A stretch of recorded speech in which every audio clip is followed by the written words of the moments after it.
This patient was referred to us for endodontic retreatment of tooth number 30. According to the patient, the root canal was done about 4 years ago by his previous dentist.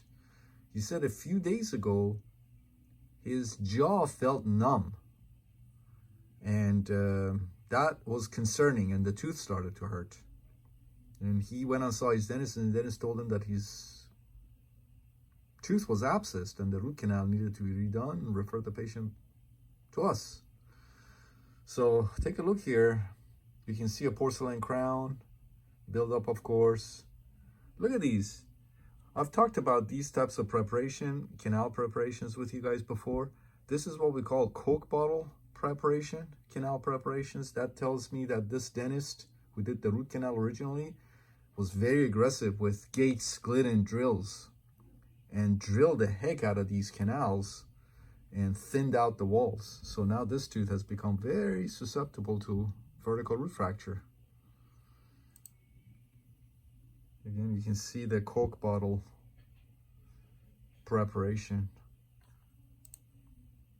Look what I'm talking about here. You can see really thick here and then thin here. And then look at the distals.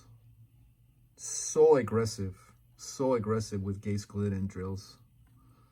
Very aggressive, as you can see. So you can see a large periapical lucency here and a smaller one there. So probings 2 to 3 millimeters, percussion tender, palpation tender. So I discussed options with the patient. I showed patient all of that, and I told him the tooth was susceptible, very susceptible to vertical root fracture. Patient wanted to try to save the tooth, and that's what we did today. So went through the porcelain crown, removed the buildup, removed the gutta percha. I use chloroform and a number 15 C file. And yeah, the walls here, these walls were so thin. The dentist had removed so much dentin unnecessarily. And take a look.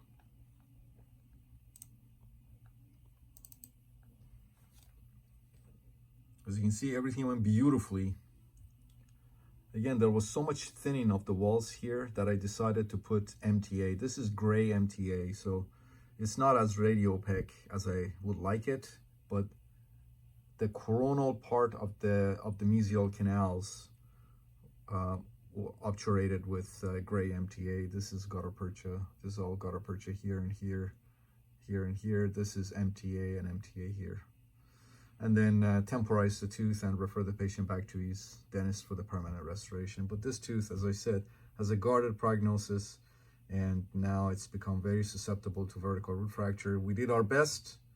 Hopefully the infection will go away and bone will regenerate here, but then again, you never know. As I said, very guarded prognosis for this tooth. Hopefully a patient will come back in 6 months for a post-op, and I will post that.